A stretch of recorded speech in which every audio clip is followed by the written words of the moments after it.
So we spent all this time, all this compute, obsessing over hyperparameters, right? Yeah. Learning rates, weight decay. We just assume the model is meticulously learning from the data. We do. But this new paper from the Falcon LLM team, it basically suggests we've been fooling ourselves. It seems our models haven't actually been learning the scale of their own weights. No, they've just been stuck. It's a kind of physics trap. A physics trap. They call it the noise WD equilibrium, right? Exactly. It's a really elegant idea when you break it down. You've got two forces. First, you have the stochastic gradient noise, which is always trying to, expand the weight matrix. Like a gas expanding. A Brownian motion. That's a perfect analogy. Yeah. And then you have weight decay, which is the counterforce, always trying to crush everything back down to zero. And we thought that was a healthy balance. But what they're saying is it's not a balance, it's a stalemate. The scale of the matrix, its norm, it just stops changing based on the data. It just becomes a function of your hyperparameters, the learning rate and the weight decay. So the loudness of a layer has nothing to do with how important that layer is for the task. Nothing. It's just determined by the random physics of your optimizer settings. The model is structurally unable to decide, say, that layer 4 needs to be louder than layer 5. That is wild. They're all just stuck, floating in this predetermined state. Okay, so how do we get them unstuck? This is where the learnable multipliers come in. Yeah, the LRMs. And the idea is actually, it's deceptively simple. You just decouple the magnitude of a layer from its direction.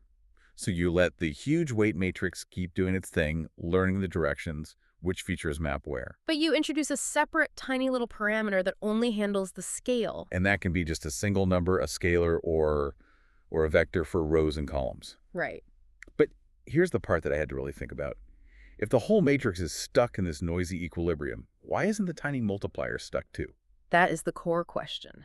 And it all comes down to the signal-to-noise ratio. That main weight matrix is huge, right?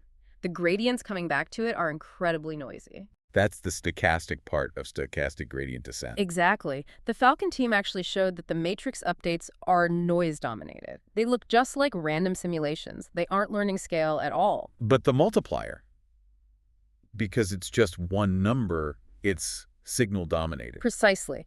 The noise just averages out over the whole batch, and you're left with this pure, strong gradient signal. So while the matrix is stuck fighting itself, The multiplier just calmly listens to the data and adjusts the scale. It frees the scale. that's the phrase they use. And they proved it with that projector experiment, which was just brilliant. Oh yeah, tell us about that. They took the final layer, the one that maps to the vocabulary. And they tried freezing its scale, and the results were catastrophic. The model just couldn't converge properly. But the second they added the learnable multipliers, Performance snapped right back. snapped right back. It proved the model wants to adjust these scales. It's desperate to, but the training dynamics just won't let it. Okay, let's talk benchmarks. Because this is all great in theory, but they ran a big 200 gigatoken training run. And this is where the implications get really interesting. Just adding these simple multipliers to a model training with Adam, Yeah. it gave a performance boost of about 1.2%. Now, that might not sound like a lot, but that is almost the exact same gain you get from switching from Adam to the much newer Muon optimizer. Wait, really?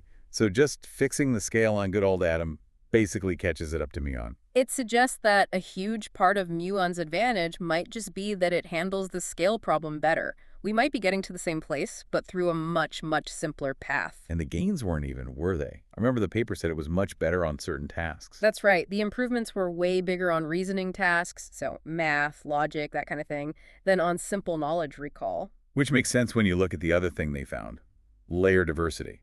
Once the multipliers were in, different parts of the model started to adopt wildly different scales. Yes, standard training kind of forces every layer to have roughly the same scale. But with multipliers, the MLP blocks, for example, suddenly grew much, much larger than the attention blocks. So reasoning requires some layers to shout and others to whisper.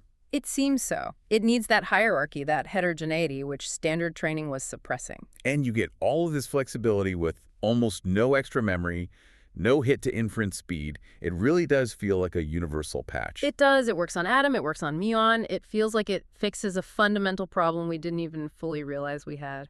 It really makes you wonder then, if our model's reasoning skills depend on this kind of flexible internal scaling, and we've been accidentally clamping it down this whole time. Have we been hamstringing our model's ability to think just to keep the training stable? That's the uncomfortable question. And if the scale of our weights was just a harmful artifact of training noise, what other parts of these giant networks are just noise masquerading as intelligence? Something to think about. Definitely something to think about. Thanks for listening to this deep dive. Until next time.